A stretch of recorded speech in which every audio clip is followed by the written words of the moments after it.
Alhamdulillahilladzi khalaqal mauta wal hayata liyabluwakum ayyukum ahsanu amala. Asyhadu alla ilaha illallah wahdahu la syarikalah wa asyhadu anna Muhammadan abduhu wa rasuluhu alladzi la nabiyya ba'da. Perkenankan pada kesempatan ini saya akan menyampaikan bahasan dengan tema ujian. Ujian adalah suatu hal atau keniscayaan yang harus dijalani orang beriman selama ia hidup. Hal ini untuk meningkatkan derajatnya di sisi Allah dan menjadikannya pribadi yang tangguh, yang penuh rasa empati terhadap sesama. Ujian tidak hanya berupa keburukan, tetapi ujian juga bisa berupa kebaikan. Sebagaimana firman Allah Subhanahu wa taala, A'udzubillahi minasyaitonirrajim. Wa nabluukum bisyarri wal khairi fitnah.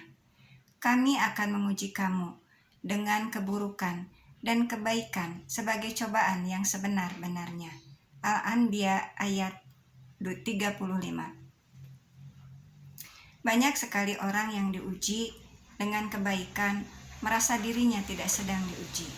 Dia merasa apa yang didapatnya, kesenangannya, kekayaannya itu adalah hasil kerja kerasnya sendiri. Ia merasa tidak butuh bantuan orang lain.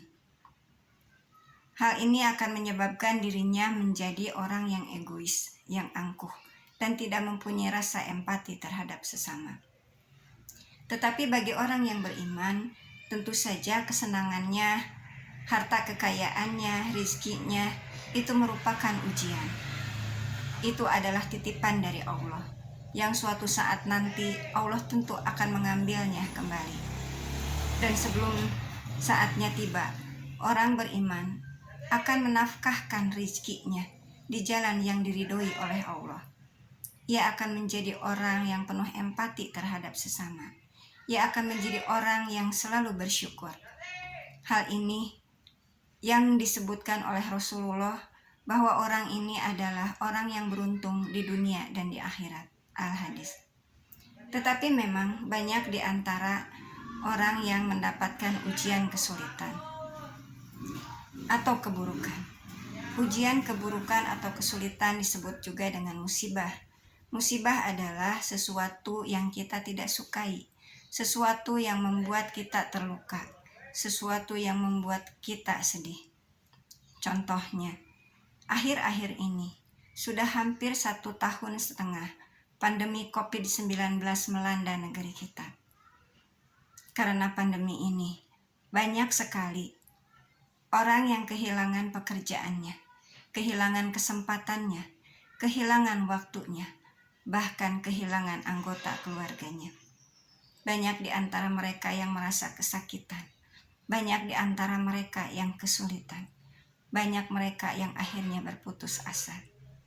Tetapi untuk orang yang beriman, apapun yang terjadi, itu adalah kehendak Allah. Sekuat apapun tenaga manusia, orang-orang yang tidak bertanggung jawab berbuat, kalau Allah tidak mengizinkan, tentu semua itu tidak akan terjadi.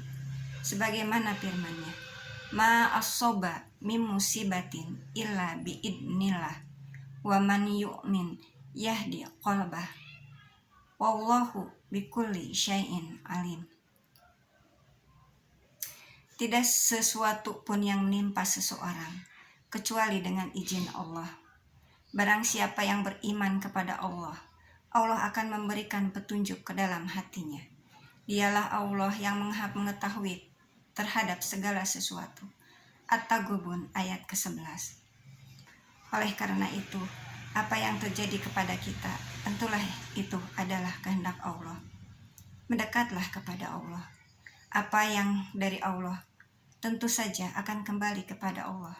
Inna lillahi wa inna ilaihi raji'un. Itulah kalimat istirjah yang harus diucapkan. Tetapi bagaimana caranya agar kita bisa berlapang dada, agar kita bisa kuat menghadapi ujian keburukan tersebut? Allah berfirman, Ya ayyuhalladzina amanu sta'inu bisabri wassalah, innallaha ma'as sabirin. Hai orang-orang yang beriman, Jadikanlah sabar dan sholat sebagai penolongmu. Al-Baqarah ayat 56.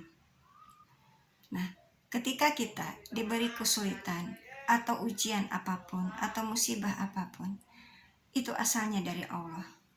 Kembalikanlah kepada Allah, mendekatlah kepada Allah. Dan kita harus terus bersabar dan tetaplah beribadah, terutama sholat. Sabar di situ bukan berarti kita berdiam diri. Sabar di situ adalah berikhtiar sekuat tenaga agar kita keluar dari musibah tersebut. Dan bertawakallah kepada Allah, karena hasil akhirnya adalah Allah yang menentukan. Serahkan semuanya kepada Allah.